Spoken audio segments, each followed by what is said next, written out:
నీతి కథలు టీవీ. అది 1905వ సంవత్సరం. కృష్ణానది ఒడ్డునున్న లంక గ్రామాలలో ఒకటైన పేదపాలెం.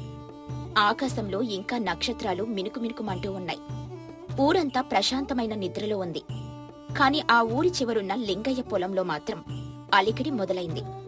చేతిలో వెదురుకర్ర, భుజం మీద కండువాతో లింగయ్య దర్జాగా నడుస్తూ ఉంటే అతని వెనుక నీరసంగా అడుగులేస్తున్నారు నలుగురు పాలేర్లు. వాళ్ల కళ్లల్లో నిద్ర ఇంకా వదల్లేదు. సోములు అనే ఒక పాలేరు పక్కనున్న రాముడితో గుసగుసగా, ఒరే రాముడు, కోడింకా కుయినేలేదు. మా నాయగారికి రాత్రిపూట నిద్రలో కూడా లెక్కలే కల్లో కొత్తాయేమో. పొద్దు పొడవకు ముందే మనల్ని పనిలో పెట్టని దానికి పొద్దు గడవదు. ఉషో, మెల్లగా మాట్లాడరా, గాలికి కూడా మాటలు వినబడతాయంటారు. ఆయన చెవిన పడిందంటే ఈ పూట మన గంజిలో ఇంకో చెంపు నీళ్లు కలిపినా కలుపుతాడు. లింగయ్య వెనక్కి తిరగకుండానే కంచు కంఠంతో, ఏంట్రా గుసగుసలు? పనిలోకి దిగే ముందు పంచాంగం చదువుతున్నారా? మీరు గుసగుసలాడే ప్రతి క్షణం నా ధాన్యాగారంలో నుంచి ఒక గింజ కింద పడ్డట్టే లెక్క. ఊరికే రాదు డబ్బు. పదండి, నాగలికి ఎద్దుల్ని కట్టండి. అదేం లేదు బాబు, ఒంట్లో సత్తు లేదు, కళ్ళు తిరుగుతున్నాయని అనుకుంటున్నాం. లింగయ్య హేళనగా నవ్వి, సత్తువా? మీకు పోసే గంజికి కొరతే ఉంది. పనిచేసేవాడికి కడుపు తేలిగ్గా ఉండాలి. అప్పుడే ఒళ్ళు చురుగ్గా కదులుతుంది. పొట్ట నిండా మెక్కితే మత్తొచ్చి కింద పడుకుంటారు. సమయం వెనక్కి రాదు. నా ప్రతి రూపాయి నా చెమటతో సమానం. పని మొదలుపెట్టండి. అతని మాటలకు ఎదురు చెప్పే ధైర్యం లేక పాలేర్లు మౌనంగా నాగలి భుజాన్ని వేసుకుని చేను దున్నడం మొదలుపెట్టారు. సూర్యుడు నడినెత్తికొచ్చేసరికి వాళ్ల ఒళ్ళు చెమటతో నిండిపోయింది. కాని లింగయ్య మాత్రం గట్టు మీద చల్లగా ఓ చెట్టు కింద కూర్చుని వాళ్లు తున్నే ప్రతి సాలును ఓ కంట కనిపెడుతూనే ఉన్నాడు. మధ్యాహ్నమయ్యింది. పాలేర్లు ఆకలితో నీరసంగా ఇంటికొచ్చారు. అరుగు మీద లింగయ్య భార్య పార్వతి ఒక పెద్ద ఇత్తడి గిన్నెలో గంజి కలుపుతోంది. ఆమె ముఖంలో చెప్పలేని నిర్వేదం, భర్త తీరుపై విసుగు స్పష్టంగా కనిపిస్తున్నాయి. లింగయ్య వంటగదిలో నుండి బయటకొస్తూ, ఏమే పార్వతి, గంజి కాసిందా? ఆ గిన్నెలో బియ్యం గింజలు నా కంటికి కనబడుతున్నాయేంటి? నీకు లెక్క చెప్పానా లేదా? మనిషికి ఒక గిద్ద అంతే, అంతకు మించి ఒక్క గింజ కూడా బయటకు తీయడానికి వీల్లేదు. పార్వతి నెమ్మదిగా, ఏమండి, వాళ్ళు తెల్లవారకు ముందు నుండి ఎండలో పని చేస్తూనే ఉన్నారు. ఒంట్లో సత్తు ఉండాలి కదా, కాస్త చిక్కగా కాస్తే కడుపు నిండినట్టుంటుంది కదా అని. లింగయ్య కోపంగా, ఓహో, నీకు వాళ్ళ మీద జాలి బుట్టుకొచ్చిందన్నమాట. వాళ్ళు చేసే పనికి మనమిచ్చే జీతమే ఎక్కువ.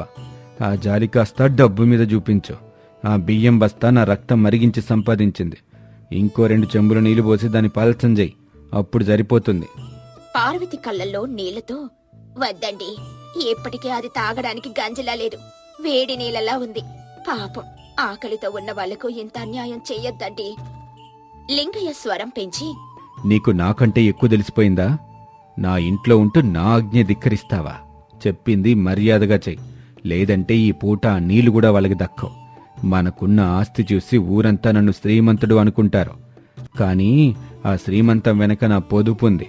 ఆ పీనాసితనం లేకపోతే మనం ఎప్పుడో రోడ్డున పడేవాళ్ళం. నీలాంటి వాళ్ళు ఇంటికుంటే ఉన్నదంతా ఊడ్చిపెడతారు. పోయి నీళ్లు గలుపు.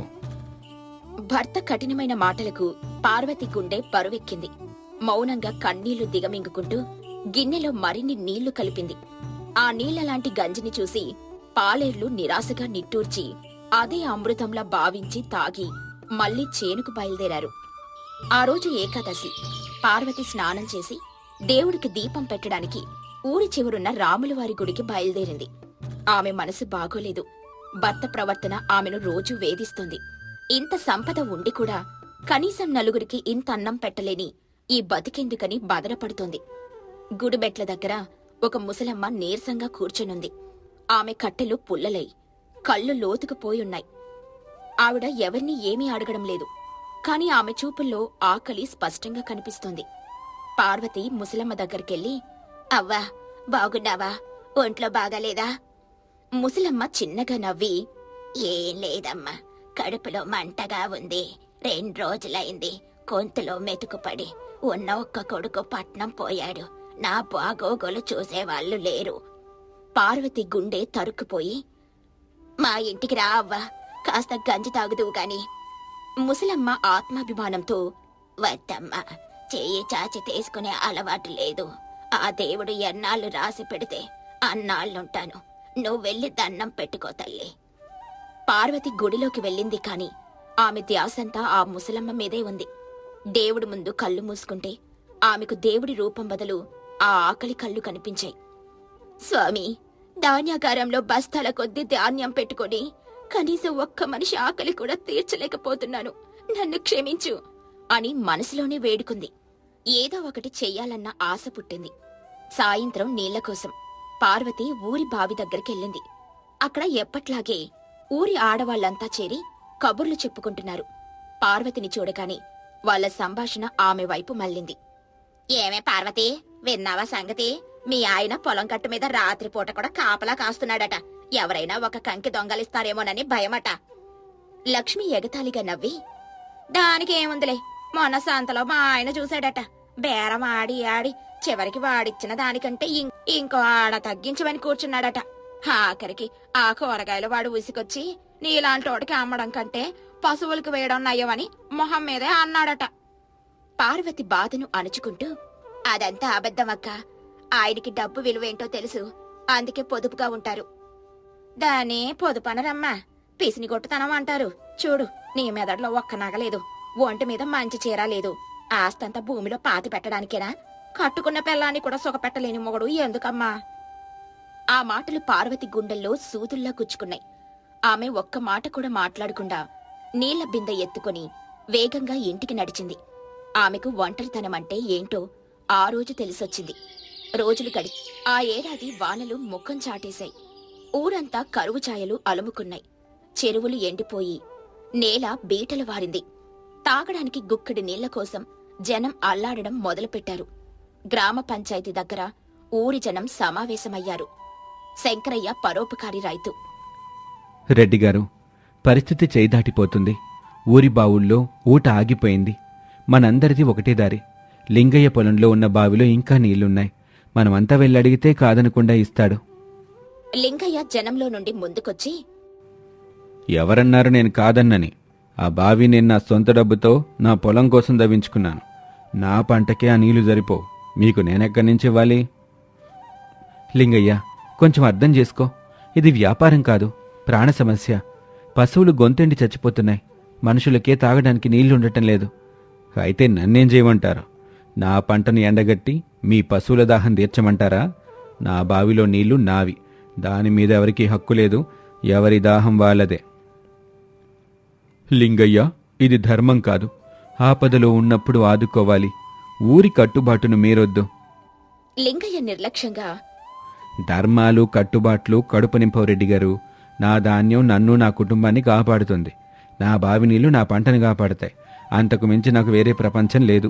నా బావి వైపు ఎవరన్నా వస్తే బాగోదు. ఇది నా చివరి మాట. లింగయ్య యొక్క కఠినమైన స్వార్థపూరితమైన మాటలకు ఊరంతా నిశ్శబ్దమైపోయింది. ఆపద సమయంలో కూడా కనికరం చూపని అతని రాతి కుండెని చూసి అందరూ నివ్వెరపోయారు. కరువు తీవ్రమైంది. ఊర్లో చాలా ఇళ్లల్లో పొయ్యి వెలగడం మానేసింది. కాని లింగయ్య ధాన్యాగారంలో మాత్రం ధాన్యం రాసులుగా పోసి ఉంది. ఆకలితో ఉన్న ఊరి జనాన్ని చూసి పార్వతి తట్టుకోలేకపోయింది. ఏమండి, ఇంట్లో బియ్యం పూర్తిగా అయిపోయాయి. ధాన్యాగారం తాళం ఇస్తే కాస్త ధాన్యం తీసి మర ఆడించుకొస్తాను.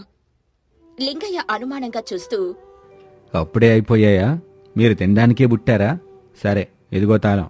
సరిగ్గా 2 సోలల ధాన్యం మాత్రమే తీసి వెంటనే తాళం నాకు అప్పగించు. ఒక్క గింజ ఎక్కువ తీసామని తెలిసిందో ఇంట్లో నీకు పూట గడవదు.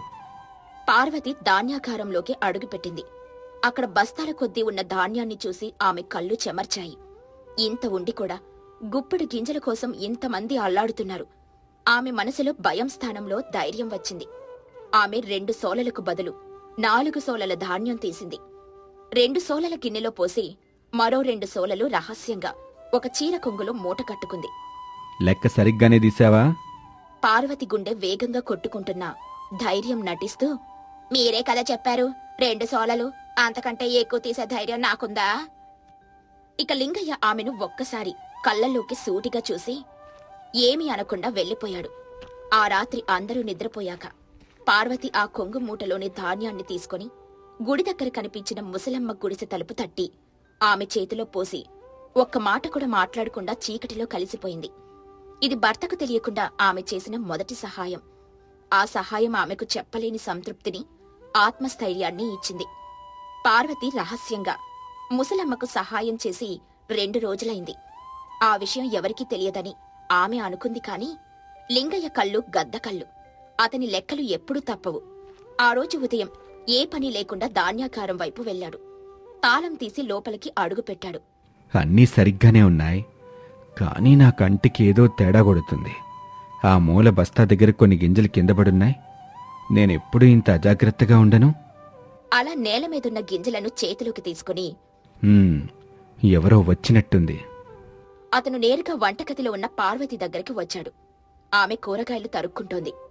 పార్వతి, నేను నీకు నిన్న తాళమిచ్చినప్పుడు నువ్వు 2 సోలను మాత్రమే తీశానన్నావు, నిజమేనా? పార్వతి గుండె ఒక్క క్షణం ఆగి కొట్టుకున్నా ధైర్యం తెచ్చుకుని, అవునండి, మీరే కదా చెప్పారు, మీ మాటకు ఎదురు చెప్పగలనా? లింగయ్య ఆమె కళ్ళల్లోకి సూటిగా చూస్తూ, అయితే ఆ మూల బస్తా దగ్గర నేల మీద గింజలెందుకున్నాయి? గాలికి రాల్తాయా? పార్వతి తడుముకోకుండా, నేను ధాన్యం తీస్తున్నప్పుడు పైన కలనంలో నుండి ఒక ఎలుక కిందకు దూకిందండి. ఆ హడావడిలో నా చేతిలో నుండి కొన్ని గింజలు జారిపోయుండొచ్చు. లింగయ్య అనుమానంగా, ఎలక? మన ధాన్యాగారంలోకి ఎలకలొచ్చేంత ధైర్యం చేశాయా? సరే, ఈసారికి నమ్ముతున్నాను. ఇంకోసారి ఇలా జరగటానికి వీల్లేదు. నా సంపాదనలో ఒక్క గింజ కూడా వృధా కాకూడదు. లింగయ్య అక్కడి నుండి వెళ్లిపోయాడు.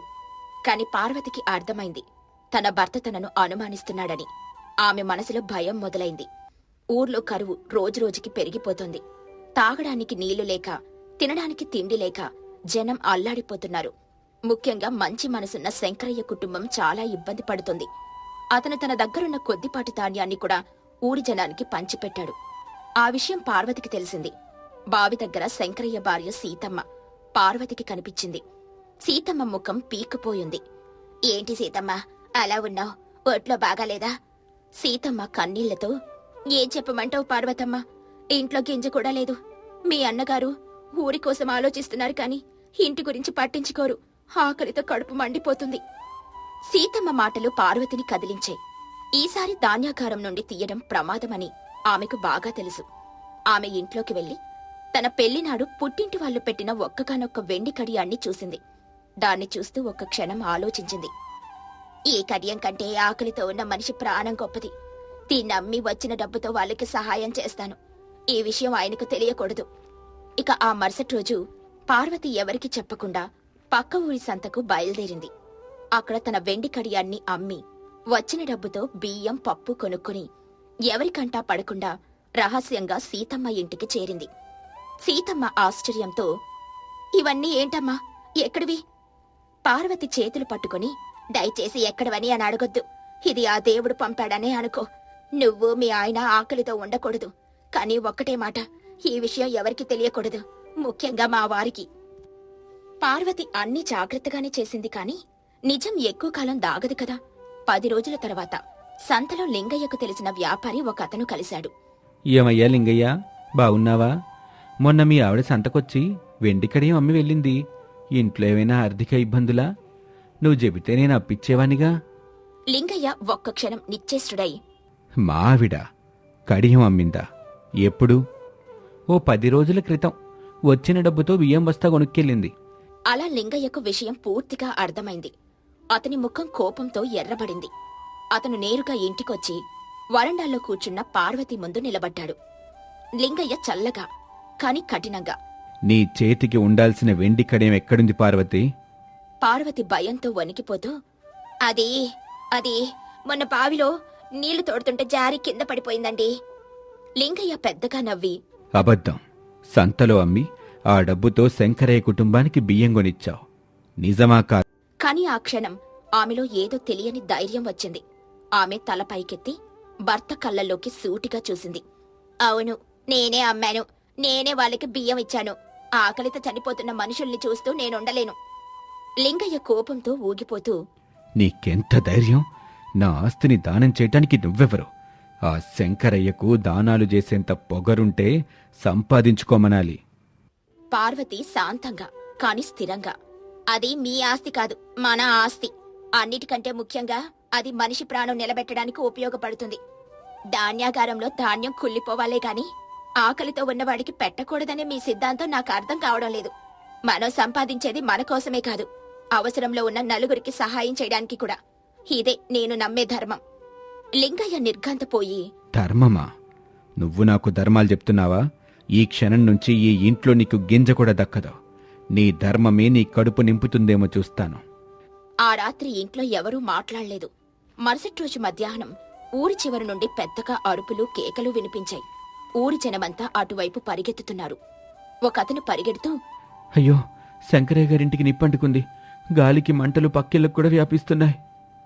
లింగయ్య పార్వతి కూడా బయటకొచ్చి చూశారు. నిజంగానే శంకరయ్య ఇంటికి మంటలు అంటుకొని ఆకాశంలోకి దట్టమైన పొగ కమ్ముకుంటోంది. ఊరి జనం బకెట్లతో నీళ్లు కొడుతున్నా అవి మంటలను ఆపలేకపోతున్నాయి. రెడ్డిగారు గట్టిగా అరుస్తూ, అయ్యో, మన బావుల్లో నీళ్లు లేవు. నీళ్లుంటే గాని మంటలాగో. అందరి ఇల్లు కాలిపోతాయి. శంకరయ్య ఏడుస్తూ, నా సర్వస్వం నాశనమైపోతుంది. అప్పుడు అందరి చూపు లింగయ్య మీద పడింది. అతని పొలంలోని బావిలో మాత్రమే నీళ్లున్నాయి. లింగయ్య, ఇది ఆఖరి అవకాశం. దయచేసి నీ బావిలో నీళ్లు వాడుకోనివ్వు. లేకపోతే ఊరంతా బూడిదైపోతుంది. నీ ఇల్లు కూడా మిగలదు. నా బావా, దాని నీళ్లు నా పంట కోసం. పార్వతి భర్త ముందు నిలబడి వేడుకుంటూ, ఏమండి, ఒక్కసారి ఆలోచించండి. పంట కంటే మనుషుల ప్రాణాలు ముఖ్యం. ఊరే లేకపోతే మన ఇల్లు మన ఆస్తి ఉండి ఏం లాభం? ఈ రోజు మీరు కాపాడితే ఈ ఊరు మిమ్మల్ని దేవుళ్ళ కొలుస్తుంది. దయచేసి కాదనకండి. మీలో కూడా మంచి మనసుంది, దాన్ని బయటకు తీసుకురండి. లింగయ్య ఒక్క క్షణం ఆలోచనలో పడ్డాడు. మండిపోతున్న ఇల్లు, ఆర్తనాదాలు చేస్తున్న జనం, ప్రాధేయపూర్వకంగా చూస్తున్న తన భార్య ముఖం. అతని రాతికుండే నెమ్మదిగా కరగడం మొదలైంది. తాను కూడబెట్టిన ఆస్తి మొత్తం కళ్ల ముందే బూడిదైపోతుందేమోనన్న భయం అతన్ని ఆవరించింది. లింగయ్య పెద్దగా, ఆగండి, అందరూ నా వెంటరండి. నా బావిలో నీళ్లు తోడుకోండి. త్వరగా పదండి. ఆ మాట వినగానే ఊరి జనానికి ప్రాణం లేచినట్టయింది. అందరూ లింగయ్య వెంట అతని పొలానికి పరిగెత్తారు. గంటసేపు శ్రమించి బావిలో నీళ్లతో మంటలార్పేశారు. ఊరు పెద్ద ప్రమాదం నుండి బయటపడింది. శంకరయ్య ఇల్లు సగం కాలిపోయింది, కాని ప్రాణ నష్టం జరగలేదు. ఆ సాయంత్రం పంచాయతీ కట్ట దగ్గర ఊరంతా సమావేశమైంది. ఈ రోజు మన ఊరు నిలబడిందంటే దానికి కారణం లింగయ్య. సరైన సమయంలో తను మనసు మార్చుకొని మనందర్నీ కాపాడాడు. లింగయ్య, నేను నిన్ను తప్పుగా అర్థం చేసుకున్నాను. నన్ను క్షమించు. నువ్వు నా ఇల్లు మాత్రమే కాదు, ఈ ఊరు మొత్తాన్ని కాపాడావు. నీ రుణం ఎలా తీర్చుకోగలను? లింగయ్య ఏమీ మాట్లాడకుండా మౌనంగా ఉంటాడు. అతని కళ్లల్లో గర్వం బదులు ఏదో తెలియని పశ్చాత్తాపం. పార్వతి అందర్నీ చూస్తూ, ఈ గొప్పతనం ఆయనది మాత్రమే కాదు, మనందరిది. ఆపదలో ఒకరికొకరు తోడుగా నిలబడమే అసలైన మానవత్వం. ఆ రోజు రాత్రి లింగయ్య ధాన్యాకారం తాళాలను పార్వతి చేతికిచ్చాడు. పార్వతి, రేపట్నుంచి ఈ తాళాలు నీ దగ్గరే ఉంచు. ఈ ఆస్తికి నువ్వే నిజమైన యజమానురాలివి. ఊర్లో ఆకలితో ఉన్న వాళ్ళందరికీ ధాన్యం పంచిపెట్టు. డబ్బు కంటే మనుషులు వాళ్ళ ఆప్యాయతలే గొప్పవని ఈ రోజు నాకు తెలిసొచ్చింది. పార్వతి కళ్ళల్లో ఆనంద బాష్పాలు. ఆమె భర్తలో వచ్చిన మార్పుకు మనస్ఫూర్తిగా సంతోషించింది. ఆ రోజుటి నుండి పేదపాలెం ఊరిలో పిసినికొట్టు లింగయ్య అనే పేరు మాయమై దానకర్ణుడు లింగయ్య అనే పేరు శాశ్వతంగా నిలిచిపోయింది. అతని పొదుపుకు పార్వతి దయాగుణం తోడై ఆ ఊరు కరువు నుండి బయటపడి సుభిక్షంగా వర్ధిల్లి. ఆత్రేయపురం అనే గ్రామంలో శుభకార్యాలకు వంట చేయడంలో సుబ్బయ్య తర్వాతే ఎవరైనా. అతని చేతిలో రుచుంటుంది, కాని ఆ రుచిని బయటికి తీయాలంటే అతని చేతిలో నుండి పైసాను బయటికి తీయడం కంటే కష్టం. ఆ రోజు పొద్దున్నే ఊరి చివరి నుండే పంతులుగారు తన ఒక్కగానొక్క కూతురు సీమంతం వంటల కోసం సుబ్బయ్య ఇంటికి వచ్చారు. సుబ్బయ్య తన ఇంటి అరుగు మీద కూర్చొని ఎండు మిరపకాయల తొడిమెలను లెక్కిస్తున్నాడు. ఏమయ్యా సుబ్బయ్య, బావున్నావా? కాస్త పనిబడింది. సుబ్బయ్య లెక్క ఆపకుండానే, ఓహో, పంతులుగారా, దయచేయండి. మీ ముఖం చూస్తుంటే ఇంట్లో ఏదో శుభకార్యం ఉన్నట్టుంది. ఖర్చుతో కూడిన పనిలాగే ఉంది. అవునయ్యా, మా అమ్మాయికి వచ్చే నెలలో సీమంతం పెట్టుకున్నాం. ఓ 100 మందికి వంట చెయ్యాలి. నువ్వైతేనే రుచిగా శుచిగా చేస్తావని ఊరంతా అంటారుగా. ఊరంతా అనే మాట పక్కన పెట్టండి పంతులుగారు. నా చేతివాటం గురించి మీకు తెలుసుగా. కానీ నా రేటు కూడా మీకు తెలిసే ఉంటుంది. ముందు బడ్జెట్ చెప్పండి, దాన్ని బట్టి మెనూ చెప్తాను. బడ్జెట్ ఏమీ లేదు గాని అందరూ మెచ్చుకునేలా భోజనం ఉండాలి. గారెలు, బూరెలు, పులిహోర, పెరుగన్నం, ఓ కూర, పప్పు, పచ్చడి, అబ్బే మామూలుగా ఉండేవే. సుబ్బయ్య చేతివేళ్లు మడిచి లెక్కేస్తూ ఆగండి ఆగండి, మామూలు అనే మాటలో చాలా అర్థాలున్నాయి. మీరు చెప్పిన గారెల్లో మినప్పప్పు ఎంత వాడాలి, నూనె ఎంత పీలుస్తాయి, ఆ బూరెల్లో పెట్టే పూర్ణంలో శనగపప్పుకి బెల్లానికి నిష్పత్తి ఎంత, అన్నీ లెక్కుంటాయి పంతులు గారు. ఇక పంతులు గారు కొద్దిగా కంగారుగా, అవన్నీ నీకే తెలియాలి సుబ్బయ్య, నువ్వే కదా వంటవాడివి. అక్కడే ఉంది అసలు మెలిక. నేను 2 రకాలుగా చేస్తాను. ఒకటి పేరు కోసం వంట, రెండోది రుచి కోసం వంట. పేరు కోసం వంట అయితే అన్నీ ఉంటాయి, కానీ అన్నీ కొలత ప్రకారం ఉంటాయి. మనిషికి 2 గారెలు, 1 బూరె, అంతే. రుచి కోసం వంట అయితే అడిగిన వాడికి లేదనకుండా వడ్డించాలి. దానికి ఖర్చు తడిసి మోపెడవుతుంది. మీరు ఏ రకం కోరుకుంటున్నారు? అయ్యో, నా కూతురి సీమంతం రుచి కోసమే చెయ్యాలి, కానీ కాస్త పొదుపుగా. చూసారా, అక్కడికే వచ్చారు. రుచి పొదుపు అనేవి ఎప్పుడూ కలవు. అవి వియ్యంకుల్లాంటివి. సరే, మీ మీద గౌరవంతో ఓ మాట చెప్తున్నాను. మీరు నాకు 100 మందికి వంటకుగాను 20 రూపాయలు ఇవ్వాలి. సరుకులన్నీ మీరే తేవాలి. 20 రూపాయలా? మరీ ఎక్కువగా ఉందేమో సుబ్బయ్య. నా శ్రమకు వెలగడుతున్నారా పంతులు గారు? ఆ నూనె కాగుతూ ఉంటే వచ్చే ఆవిరి పీల్చినా నా ఊపిరితిత్తులు అరిగిపోవా? ఆ కూరలు జరిగితే నా వేలు నొప్పి పెట్టవా? అన్నీ లెక్కే గదా. సరే, మీకోసం ఓ రూపాయి తగ్గిస్తాను. 19 రూపాయలు. 1 పైసా తక్కువ లేదు. పంతులు గారు నిట్టూర్చి, సరేలే సుబ్బయ్య, నీ ఇష్టం. ఇదిగో అడ్వాన్స్గా 5 రూపాయలు ఉంచు. సుబ్బయ్య డబ్బు తీసుకొని కళ్ళద్దుకొని, అలాగే పంతులు గారు, వెళ్లే ముందు రాబోయే 100 మంది అతిథుల జాబితా ఒకటిచ్చి వెళ్ళండి. జాబితానా? అది దేనికి? ఊరికే కాదు, ఆ జాబితాలో బాగా తినేవాళ్ళెంతమంది, పొట్ట చిన్నవాళ్ళెంతమంది, ముసలివాళ్ళు, పల్లి లేని వాళ్ళు ఎంతమంది, ఈ లెక్కలు తెలిస్తేనే నేను సరుకుల వృధాను అరికట్టగలను. పళ్ళు లేని వాళ్ళకి గారెలు పెట్టి దండగ కదా, వాళ్ళకి మెత్తటి పెరుగన్నం సరిపోతుంది. అంత వ్యాపార రహస్యం. పంతులు గారికి సుబ్బయ్య ఆలోచన విధానం చూసి కళ్ళు తిరిగాయి. ఆయన మాట ఇచ్చాడు కాబట్టి తల ఊపి అక్కడి నుండి బయలుదేరాడు. ఇక మరుసటి రోజు సుబ్బయ్య పంతులు గారిచ్చిన సరుకుల జాబితా పట్టుకుని సంతకు బయలుదేరాడు. అతని వెంటే సహాయం కోసం కుదిరిన 2 కుర్రాళ్ళు, అప్పారావు, కిట్టప్ప. వాళ్ళిద్దరికీ సుబ్బయ్య దగ్గర పనిచేస్తే కనీసం కడుపు నిండా తినొచ్చని ఆశ. అది ఆశేనని వాళ్ళకి ఇంకా తెలియదు. కూరగాయల అంగడి దగ్గర, ఏమా రంగమ్మ, ఈ వంకాయలెంత? నీకేం చెప్పాలే సుబ్బయ్య, అందరికీ చెప్పినట్టే. వీసెడు 2 అనాలు. 2 అనాలా? ఈ పుచ్చుబట్టిన వంకాయలుగా? చూడు, దీనికి ఇక్కడ సొట్ట కూడా పడింది, దీనికి పురుగు దొడిచింది. ఇలాంటి వాటన్నిటికీ కలిపి ధరగడతావా? నేను పుచ్చులున్న కాయల్ని కూడా పారాయని తెలుసా? ఆ పుచ్చు భాగాన్ని కోసి పక్కన పెట్టి మిగిలిందంతా వంట చేస్తాను. నాది పొదుపు సూత్రం. నీ పొదుపు తగలయ్యా, నీతో బేరం వాడే కంటే ఆ వంకాయల్ని పశువులకు వెయ్యడం నయం. సరే, నీకోసం పావలా తగ్గిస్తున్నాను. పావలానా? సరిగ్గా చూడు, ఈ తూకంలో నువ్వు వేసిన తట్ట బరువు కూడా కలిసే ఉంటుంది. ఈ తట్ట బరువు తీసేసి తూకమై, ప్రతి గ్రాముకి లెక్కుంటుంది. రంగమ్మ విసుగ్గా తూకం వేసి సుబ్బయ్య అడిగిన ధరకే ఇచ్చేసింది. తరువాత పక్కనే ఉన్న పచారీ కొట్టుకు వెళ్ళాడు. రా సుబ్బయ్య, ఏం కావాలి? ఓ 10 సేర్ల బియ్యం కావాలి, కానీ అందులో ఓ 2 సేర్లు నూకలు కలిపివ్వు. నూకలు కలపడమేంటి? భోజనానికి బాగోదుగా. ఎవరికి కావాలి బాగోగులు? పులిహోరలో కలిపేస్తే ఆ పసుపు రంగులో బియ్యం ఏదో నూకేదో ఎవరికీ తెలియదు. పైగా నూకైతే ధర తక్కువ. మిగిలిన డబ్బు నా జేబులో ఉంటుంది. అదే నా జీవితానికి బోనస్సు.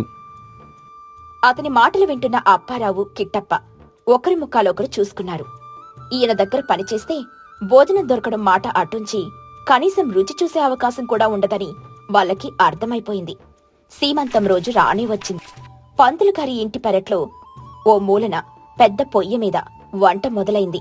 సుబ్బయ్య తన 2 సహాయకులకు కఠినమైన సూచనలు ఇస్తున్నాడు. ఒరే అప్పారావు, ఆ కూరగాయలు తిరుగుతున్నావు కదా, జాగ్రత్త. పైన తొక్క మందంగా దీకు. ఆ తొక్కల్లోనే విటమిన్లుంటాయని డాక్టర్లు చెప్తారు. కానీ అసలు కారణం అది కాదు. తొక్క మందంగా తీస్తే కూరగాయ బరువు తగ్గిపోతుంది. నేను కొన్న ప్రతి గ్రాముని వంటలో వాడాలి. అలాగే గురువుగారు. కిటప్ప, నువ్వు పప్పు కడుగుతున్నావు కదా, రెండోసారి కడిగి నీళ్ళని పారబోయకు. ఆ నీళ్ళనే రసంలో పోద్దాం. దాన్నే పప్పుచారంటారు. రుచికి రుచి, నీళ్లకు నీళ్లు ఆదా. మనది జీరో వేస్ట్ వంట.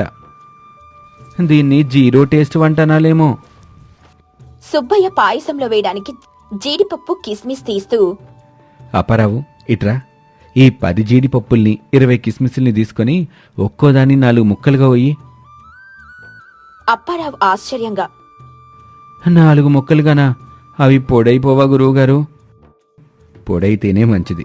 అప్పుడు పాయసం అంతటా పలుకులున్నట్లు భ్రమ కలుగుతుంది. తినేవాడికి ప్రతి చెంచాలోనూ జీడిపప్పు తగిలినట్టు ఉంటుంది. మన కంటికింపుగా కనబడాలి, కానీ ఖర్చు మాత్రం పెరగకూడదు. ఇదే నా పాలసీ. వంట జరుగుతూ ఉండగా పంతులు గారు ఆత్రంగా అటువైపుకొచ్చారు. సుబ్బయ్య, అన్నీ సిద్ధమవుతున్నాయా? వాసనైతే బాగా వస్తుంది. నా చేతిలో వంట మొదలు పెడితే వాసన ఊరి చివరిదాకా వెళ్ళాలి, కానీ రుచి మాత్రం నా అనుమతి లేకుండా బయటకు రాదు. సరేగాని ఆ పప్పు కాస్త రుచి చూపిస్తావా? ఉప్పు సరిపోయిందో లేదో చూస్తాను. అయ్యయ్యో, పెద్ద తప్పు చేస్తున్నారు పంతులు గారు. వంట పూర్తవ్వకముందే రుచి చూడకూడదు. అలా చూస్తే దేవుడికి నైవేద్యం పెట్టకముందే ఎంగిల్ చేసినట్టు అవుతుంది. శాస్త్రం ఒప్పుకోదు. శాస్త్రం సరేగాని శాస్త్రంలో ఇంకో రహస్యం కూడా ఉంది పంతులు గారు. వంట మధ్యలో రుచి చూస్తే వంటవాడి ఏకాగ్రత దెబ్బతింటుంది. అప్పుడు అతను ఉప్పు బదులు కారం, కారం బదులు పసుపు వేసే ప్రమాదం ఉంది. మీ భోజనం పాడైనా పర్వాలేదా? సుబ్బయ్య చెప్పిన శాస్త్రాలకు లాజికులకు పంతులు గారి దగ్గర సమాధానం లేదు. నిరాశగా తల ఊపి అక్కడి నుండి వెళ్లిపోయాడు. భోజనానికి సమయం దగ్గర పడింది. అన్ని వంటకాలు సిద్ధమయ్యాయి. చివరిగా గారెలు, బూరెల మీద నెయ్యి వెయ్యాలి. సుబ్బయ్య ఓ పెద్ద డబ్బాలో నుండి నెయ్యి తీశాడు. అది స్వచ్ఛమైన ఆవు నెయ్యి. పంతులు గారు ప్రత్యేకంగా తెప్పించారు. కిటపా, ఇట్రా. ఓ పెద్ద గిన్నె తీసుకొని పొయ్యి మీద పెట్టు. కిట్టప్ప గిన్నె పెట్టాడు. సుబ్బయ్య అందులో సగం డబ్బా నెయ్యి పోశాడు. ఇప్పుడు ఆ పక్కనున్న నీళ్ళ బిందె తీసుకొని ఈ నెయ్యిలో సగం నీళ్లు కలుపు. కిట్టప్ప, అప్పారావు ఒకేసారి ఆశ్చర్యంగా, నీళ్ళా? నెయ్యిలోనా? అవును. మీకేమన్నా చెవుడా? నెయ్యి వేడి చేసినప్పుడు నీళ్ళు ఆవిరైపోతాయి, కానీ నెయ్యి పరిమాణం పెరుగుతుంది. మనకు కావాల్సింది అదే. తినేవాడికి మనం నెయ్యడ్డిస్తున్నామని తెలియాలి. అది స్వచ్ఛమైన నెయ్యా, నీళ్లు కలిపిన నెయ్యి అనేది వాళ్ళకి ఎలా తెలుస్తుంది? వాసన వస్తే చాలు. కానీ గురువుగారు, ఇది మోసం కదా. పంతులు గారి పరువు పోతుంది. ఒరేయ్, నువ్వు నాకు నీతులు చెప్తున్నావా? ఇది మోసం కాదు, తెలివి. వ్యాపారంలో తెలివి ఉండాలి. పంతులు గారు నాకు 19 రూపాయలే ఇస్తున్నారు. ఆ ₹1 నేను తగ్గించాను. చూడు, దాన్ని నేను ఇలాంటి చిన్న చిన్న టెక్నిక్లతో సర్దుబాటు చేసుకోవాలి. లేకపోతే నాకే మిగులుతుంది. సుబ్బయ్య బలవంతం మీద కిట్టప్ప ఆ నెయ్యిలో నీళ్లు కలిపాడు. నీళ్ల నెయ్యి పొయ్యి మీద పొంగుతూ ఓ విచిత్రమైన వాసన రావడం మొదలైంది. అతిథులు భోజనానికి కూర్చున్నారు. వడ్డన మొదలైంది. సుబ్బయ్య దగ్గరుండి మరీ అన్నిట్నీ చూసుకుంటూ ఉన్నాడు. ఒక అతిథి పులిహోర తింటూ, ఏమండి పంతులు గారు, పులిహోరలో బియ్యం కాస్త పలుగ్గా ఉన్నట్టున్నాయి, నూకలు కలిపినట్టున్నాయి. అబ్బే, అదేమి లేదండి. మా సుబ్బయ్య వంటలో పొరపాటు జరగదు. ఇంకో అతిథి గారె తింటూ, గారె మెత్తగా కాకుండా రాయిలా ఉందేంటి? నూనె తక్కువైందా? సుబ్బయ్య కల్పించుకుని, అయ్యో, అదే మా ప్రత్యేకతండి. గారెలు క్రిస్పీగా ఉండాలని మేం తక్కువ నూనెలో వేయిస్తాం. ఆరోగ్యానికి ఆరోగ్యం, రుచికి రుచి. పంతులు గారు, పాయసంలో జీడిపప్పు పలుకులు ఎక్కడో వెతకాల్సి వస్తుంది. కిస్మిస్ అయితే అసలు కనిపించటమే లేదు. అదొక ఆయుర్వేదం రహస్యం అండి. జీడిపప్పు ఎక్కువగా తింటే వేడి చేస్తుంది. అందుకే మేము రుచికి సరిపడా మాత్రమే వేస్తాం. అతి సర్వత్రా వర్జయత్ అన్నారు కదా పెద్దలు. అతిథులు ఏదో సర్ది చెప్పుకుంటున్నారు కాని వాళ్ల ముఖాల్లో అసంతృప్తి స్పష్టంగా కనిపిస్తోంది. పంతులు గారి ముఖం పరువు పోయినట్టు చిన్నదైపోయింది. అతిథులందరూ అసంతృప్తిగా భోజనం ముగించబోతున్నారు. పంతులు గారి పరువు గంగలో కలిసిపోతుందని ఆయనకు అర్థమైపోయింది. ఇంతలో ఓ ముఖ్యమైన బంధువు రాఘవరావు గారు వేడివేడి అన్నంలో నెయ్యి వెయ్యమని అడిగాడు. ఇదే అసలైన పరీక్ష అని సుబ్బయ్యకు కూడా తెలుసు. సుబ్బయ్య, కాస్త నెయ్యిటి వేయించు. నెయ్యి లేకుండా ముద్ద దిగదు. సుబ్బయ్య గర్వంగా నవ్వి, అయ్యో, మీకోసమే కదా ప్రత్యేకంగా కరిగించాం. ఒరే కిట్టప్ప, రాఘవరావు గారికి మన స్పెషల్ ఘీ వడ్డించు. ఆయన దాని రుచి చూసి ఆశ్చర్యపోవాలి. కిట్టప్ప భయపడుతూనే రాఘవ గారి విస్తరిలో వెయ్యబోతూ ఉండగా వేడి అన్నం తగలగానే ఆ నీళ్ల నెయ్యి చిటపటామని శబ్దం చేస్తూ 2 చుక్కలు రాఘవరావు గారి పట్టుపట్టల మీద పడ్డాయి. రాఘవరావు గారు ఉలిక్కిపడి లేచి, ఇదే నెయ్యయ్యా, నూనెలా వేలుతుంది, నా పట్టుపంచ పాడైపోయింది. సుబ్బయ్య కంగారు పడకుండా, అయ్యయ్యో, అదేమీ లేదండి, అది స్వచ్ఛమైన ఆవు నెయ్యి. దానివల్లే వేడికి తట్టుకోలేక అలా చిటపట్లాడింది. స్వచ్ఛతకి అదొక నిదర్శనం. స్వచ్ఛతకా? నా పంచె మీద పడ్డ మరక కూడా స్వచ్ఛమైందేనా? పంతులు గారు, మీరే చెప్పాలి. మీ ఇంట్లో భోజనం చేయడమే మేం చేసిన తప్ప? క్షమించండి రాఘవరావు గారు, ఏదో పొరపాటు జరిగింది, దయచేసి శాంతించండి. సుబ్బయ్య తన మాటకారితనంతో పరిస్థితిని చక్కదిద్దాలని చూశాడే కాని ఈసారి అతని ఎత్తుగడ పారలేదు. నీళ్ల నెయ్యి గుట్టు రట్టయిపోయింది. పంతులు గారు అవమానంతో తలదించుకున్నారు. భోజనాలు ఎలాగో ముగిశాయి. ఆయన భార్య కళ్ళల్లో నీళ్లతో ఆయన దగ్గరకొచ్చింది. చూశారా అండి, మన పరువు మొత్తం బజార్న పడింది. మన అమ్మాయి సీమంతం గురించి 10 కాలాల పాటు గొప్పగా చెప్పుకోవాల్సింది పోయి 10 మందిలో నవ్వులు పాలయ్యేలా చేశాడు అప్పిసిడి గొట్టు సుబ్బయ్య. పంతులు గారు శాంతంగా, కోప్పడకు, వాడితో గొడవపడితే లాభం లేదు. వాడా మాటల మనిషి. మనం ఒక్క మాట అంటే వాడు 10 మాటలు అంటాడు. మరి వాడిని అలాగే వదిలేద్దామా? మనల్ని మోసం చేసిన వాడికి పూర్తి డబ్బు ఇచ్చేద్దామా? పంతులు గారు చిన్నగా నవ్వి, డబ్బులా? ఇస్తాను. నేను కూడా లెక్కల పంతుల్నేగా. వాడికి వాడి భాషలోనే సమాధానం చెప్పాలి. ముల్లుని ముల్లుతోనే తీయాలన్నారు పెద్దలు.